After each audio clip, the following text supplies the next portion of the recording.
Qual a idade ideal para dar um celular de presente aos filhos? Essa dúvida costuma pairar sobre pais de crianças e de pré-adolescentes, cada vez mais cedo conectados à internet e às redes sociais. Em 2018, uma pesquisa brasileira que entrevistou mais de 2.000 pais apontou que quase todos os que tinham filhos entre 10 e 12 anos já ouviram pedidos das crianças por um smartphone próprio. E 72% delas já conseguiram ter um aparelho só seu. Até mesmo entre crianças de 4 a 6 anos, um quarto já tinha o próprio aparelho, apontava a pesquisa, chamada Panorama Mobility Opinion Box. Outra pesquisa, a TIC Kids Online, ouviu entre outubro de 2018 e março deste ano 3.000 famílias brasileiras com filhos entre 9 e 17 anos a respeito de seus hábitos na internet. 2/3 disseram usar a internet para fazer trabalhos escolares. Mas 16% das crianças e jovens entrevistados disseram ter visto online formas de machucar a si mesmo, 14% tiveram contato com conteúdo que mostrava como cometer suicídio. Quase a metade viu alguém ser discriminado na internet nos últimos 12 meses. E 21% dos entrevistados disseram ter deixado de comer ou dormir por causa da internet. Isso não significa, porém, que a criança precise ser afastada do universo virtual. A seguir, 6 precauções para pais que estejam discutindo se é ou não hora de ceder aos desejos das crianças e adolescentes por um celular próprio. A criança entende os custos do celular e de seu uso e se mostra comprometida em cumprir com limites pré-estabelecidos de uso. Ela consegue tomar conta do aparelho, ou tem grande chance de ele acabar quebrado. Ela já é capaz de gerenciar o próprio tempo, sendo capaz, por exemplo, de parar de trocar mensagens com amigos quando for hora da lição de casa. Ela se compromete a atender mensagens e telefonemas dos pais quando combinado. Ela já tem capacidade de entender os limites em se compartilhar informações privadas, como localização em tempo real, e já tem noções éticas sobre como se comportar em ambientes virtuais. Alguns pais querem que seus filhos tenham um telefone, para poder contatá-los a qualquer hora. Outros preferem esperar até que sejam adolescentes, diz a cartilha da Connect Safely. Para os pequenos, você pode avaliar a ideia de comprar um telefone com menos funcionalidades do que o smartphone.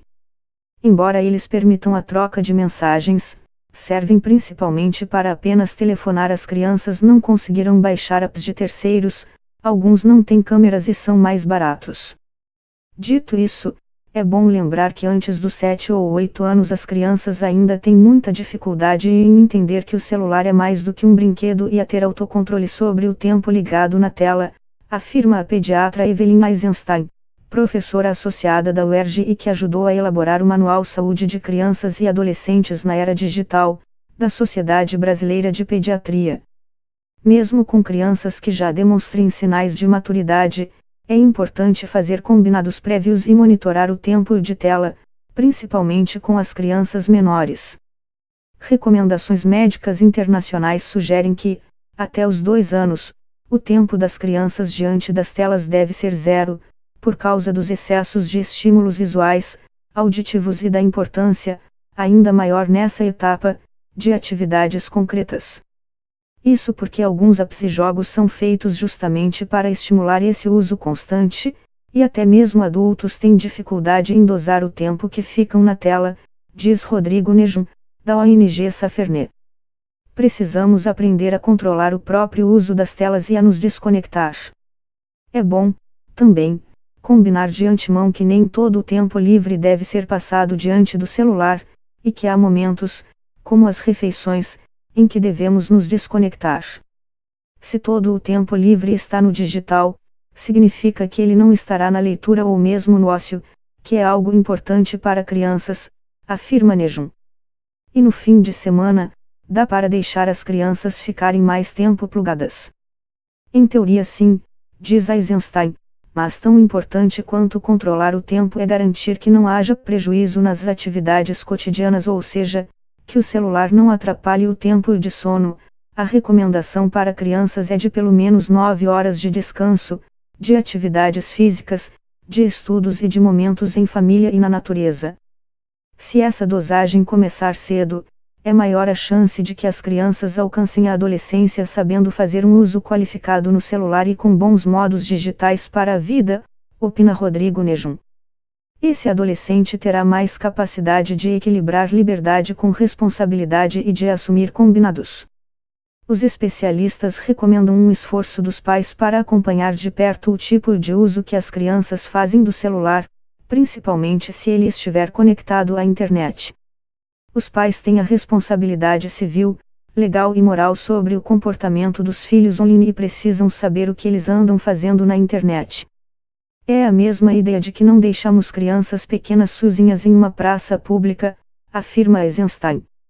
A psicóloga Evelise Fortin, professora da PUC-SP, lembra que todos os jogos vêm com indicações de classificação etária, que você vê ao baixá-los. E que mesmo os jogos educativos virtuais mais incríveis não substituem a importância da brincadeira concreta. Do mundo real é comum que os pais deem o celular para entreter a criança e ela não incomodar. É uma estratégia, mas se for a única estratégia, vai ser difícil mais tarde que a criança não dependa disso para não ficar entediada. Pais podem, também, instalar softwares de controle parental ou criar perfis de celular com restrições etárias, para impedir que as crianças tenham acesso a todos os apps do aparelho. Desde o primeiro acesso à internet, as crianças precisam saber de suas responsabilidades e dos perigos online. Desde saber quais jogos exigem dinheiro para jogar até que elas devem procurar os pais sempre que forem contatadas por alguma pessoa estranha, opina Nejum. Até mesmo a partir dos 4 anos de idade já dá para começar esse diálogo de informar as crianças que há pessoas na internet que cometem violência e que o uso excessivo do celular faz mal à saúde, e por isso ela não pode usar sempre. Embora as gerações mais novas sejam nativas digitais, elas não nasceram sabendo como se comportar online.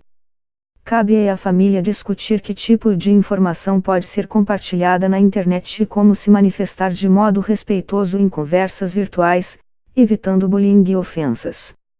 Como sociedade, todos estamos aprendendo que o anonimato não significa que podemos tratar os outros de modo diferente ou desrespeitoso, diz o manual da Connect Safely. Não significa que não há seres humanos por trás dos textos, posts, fotos, avatares e comentários. Nejum também sugere que os pais tenham, com os filhos, pelo menos discussões mínimas sobre informações falsas e manipulação de imagem na internet, explicando que não é porque alguém que você gosta te mandou o que é verdadeiro, e que é importante checar informações. É uma idade importante para discutir que os pais respondem na justiça pelo comportamento online dos filhos, para falar de bullying virtual, de nudes, de mandar fotos de partes íntimas do corpo para alguém.